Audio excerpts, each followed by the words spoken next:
And Yulia, I want to turn to you now and talk about some of what you wrote about the war crimes committed by Russian troops, including an execution in Bucha.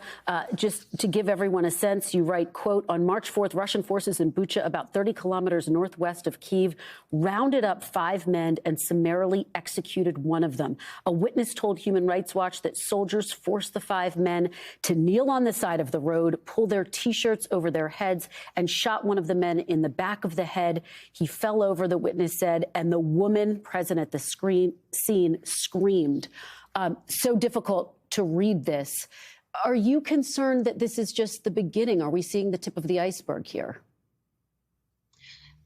Human Rights Watch has documented a number of cases of Russian military forces committing apparent war crimes against civilians in occupied areas in Chernihiv, Kharkiv, and Kyiv regions of Ukraine.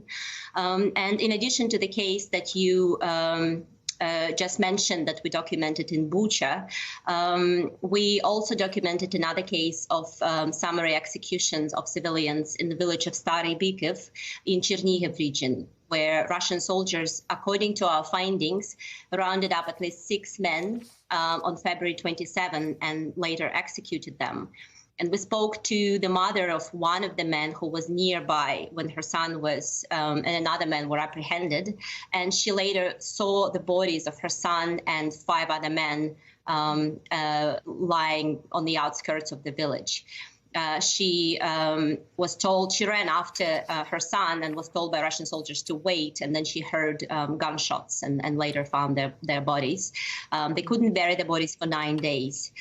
We also documented the case in Vorzel, which is about 50 kilometers from Kyiv, north of Kyiv, where Russian soldiers threw a smoke grenade into a basement where civilians were sheltering. And then when a woman and a 14-year-old child ran outside, they shot them, and both of them died. We've documented a case of sexual violence in Kharkiv region.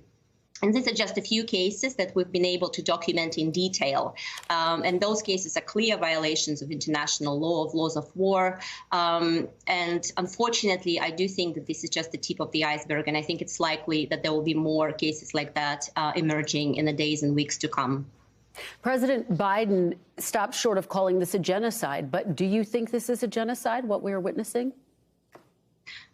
We are considering this to be war crimes, and we are calling for a very thorough investigation of each incident of summary execution, each incident of allegations of sexual violence, each incident of indiscriminate shelling of civilian infrastructure. All those cases are apparent war crimes that need to be thoroughly investigated, and perpetrators need to be brought to account. And you heard President Biden talk about the importance of preserving evidence for a potential war crimes trial. But I guess the question is, how difficult is it to do that in the midst of this war zone? Exactly. I mean, with horrific images we are seeing from Bucha, we also do not know the exact circumstances of how some of these people were killed. Some of them may have been victims of summary executions, especially in cases where we clearly see that the hands are tied. Some of them may have been killed during Russian shelling. Some of them may have been caught in crossfire. Some of them might have died trying to evacuate, or some of them were members of military forces. So, each body has its own story. And in terms of uncovering mass graves in Bucha and elsewhere, so sites like that should be treated as crime scenes. So any mass grave should be protected and preserved to ensure that the professional exhumation can take place, because any attempt at quick reburial may result in losing vital evidence, which will be crucial for a thorough investigation going forward.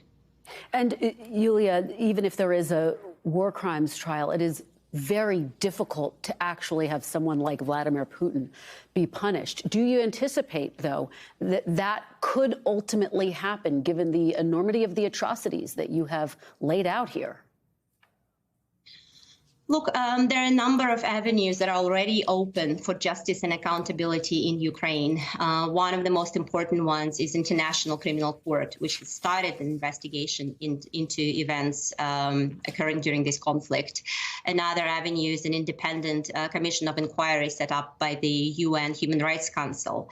Universal jurisdiction, where countries can initiate their own criminal investigations and potentially prosecution without necessarily the crime being committed on their territory. So all these avenues are available, and I'm sure more will appear to make sure that those responsible for these horrendous atrocities are brought to account. And Yulia, before I let you go, how do you expect countries like the U.S., European countries will respond to your report, which laid bare these war crimes? I think that it's incredibly important to be able to tell the stories of these people that we talk to, and we do very thorough documentation. We make sure that we corroborate each account. We get multiple witnesses. We do very thorough research. But the thing that I see as incredibly important is just telling the stories in the voices of the people who, lived and continue to live through this nightmare. Yeah. Yulia Gorbanova, thank you so much for telling those stories, which are nightmares, as you say, but so important to shine a light on. We really appreciate it. Appreciate your joining us as well.